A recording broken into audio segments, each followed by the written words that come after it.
We pulled our cars into the fast lane, ran through the roadblock like it didn't actually matter, and now we've arrived at the go home. Got Cody with that one. Because it didn't matter. It didn't matter at all. Now we've arrived at the Go Home Raw at the end of the road to WrestleMania, completing the metaphor. And tonight is just another example why they need to cut Raw back down to 2 hours. 3 hours is too much time to fill, and they blow all of their good ideas in the first 2 hours and then wonder why people tune out in the third hour. And it's because there's nothing left to watch. There's not a product left. The show tonight started on such a high. The first moment of the show was Taker's music hitting. The gong hits and the lights drop and the crowd goes bananas. And it was amazing. He does his entrance and he cuts probably the best promo he's cut since sometime in the Lesnar feud, I guess, because he hasn't cut long promos lately. Because it's a great promo. He's about to finish it off with the rest in peace. And Shane's music hit, and he comes out, and they face off in the ring. They fight a little bit, and then Shane hits that beautiful elbow from the top rope to the table that I've always loved seeing. And he did it at like 40 million years old, or however old he is, to the Crypt Keeper Undertaker sitting on the table. And it was just glorious. Taker's bleeding. Like, Shane's shook up from his own insanity. And it was just, what a strong opening. All of a sudden, that match has so much weight. And I cannot wait to see. Knowing that Shane is willing to do that on Raw, on free TV, I cannot wait to see what he's going to do in the cell and what he and Taker are going to do to each other. And they are going to sacrifice their bodies and cut actual years off their lives to entertain you on Sunday. That's what that first segment told me tonight. And from there, the show went... Dean came out, and then... You know... That segment with Dean, by the way, hysterical. Just solid. Paul Heyman cut another, just a Paul Heyman promo, one of his just masterpieces that he somehow manages every time he's on TV.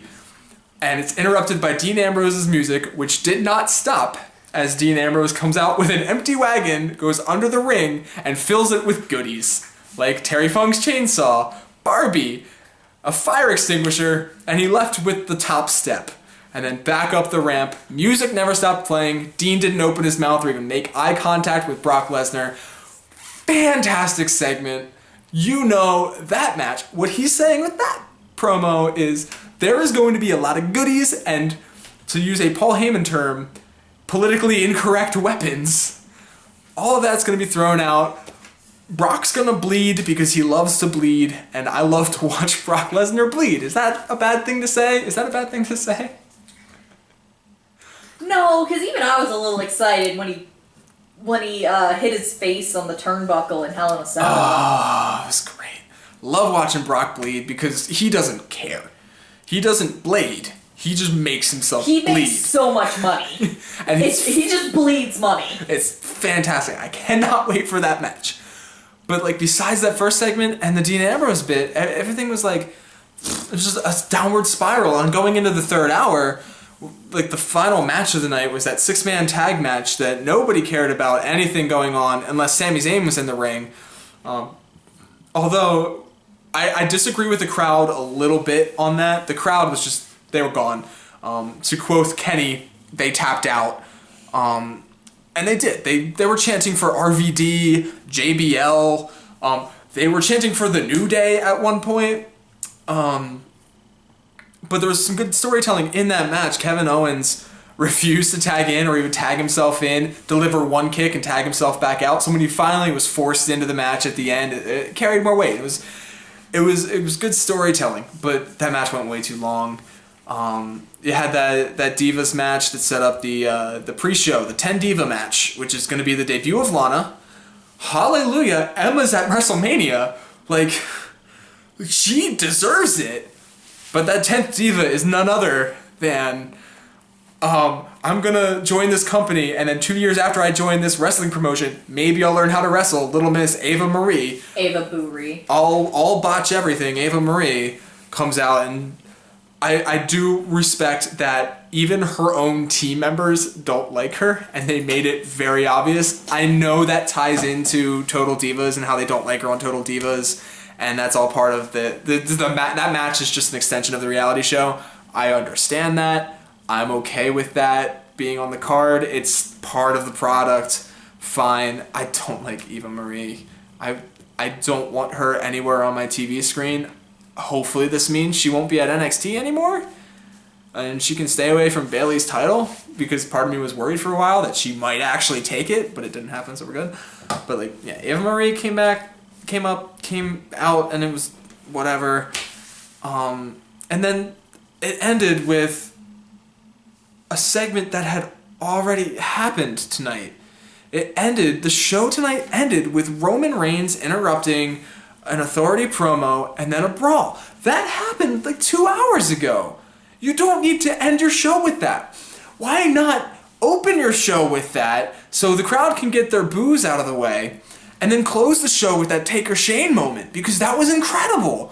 That would have been an amazing way to end a show, because I would be like losing my mind right now, like counting down the seconds until at least SmackDown so I can find out what happened after. But they opened the show with that, and it was an awesome segment to see. It was the best segment of the night, but why not save that to the end? Why do they always open with the best stuff and then wonder why people tune out when the boring is happening 3 hours later? Cut the show down to 2 hours. You can get rid of that segment where they had everyone in for the Battle Royal, although Damian Sandow was on TV tonight. Also, Zack Ryder beat Chris Jericho tonight. Though that is a phrase I'd never thought I'd say in my life. It was nice seeing Sandow. It was nice seeing Sandow. But that segment was superfluous. The Divas bit was a bit superfluous. I'm sorry. I'm sorry. I'm sorry.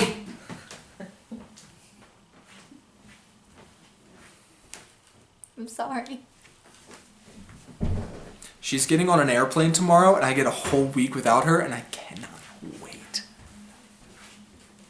He's gonna miss me.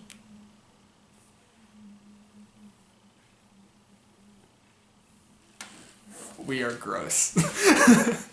What was I talking about? Oh, yeah, it's just like so much like superfluous, unnecessary segments tonight, and this is supposed to be the show that sets up the event of the year.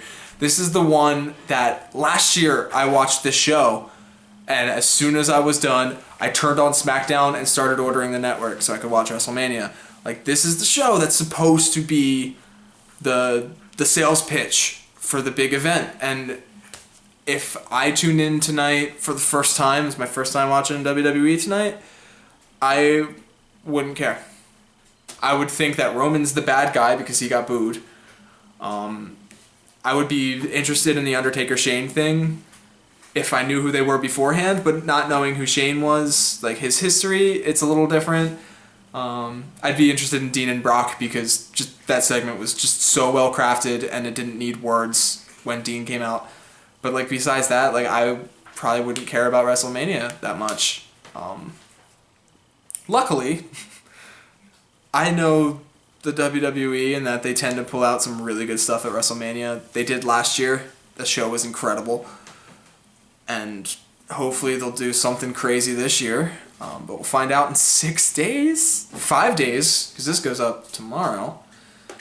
So yeah.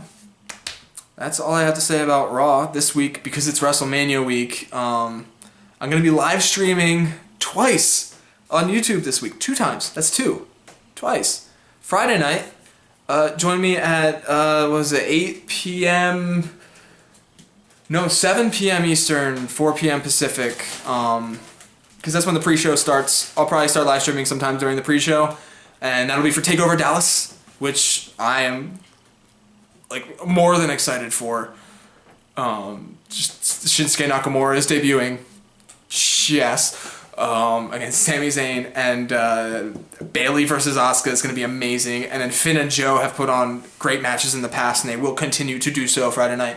So join me for that live stream, and then Sunday at Oh, geez, that's going to be a long day. 5 p.m. Eastern, 2 p.m. Pacific, I will jump back on the YouTube live stream for the WrestleMania pre-show and then the full, whatever it is, 5 hours or whatever of WrestleMania. I'll be there. Please join me and talk to me, or I will lose my mind. If you watched Roadblock, I started losing my mind by the end.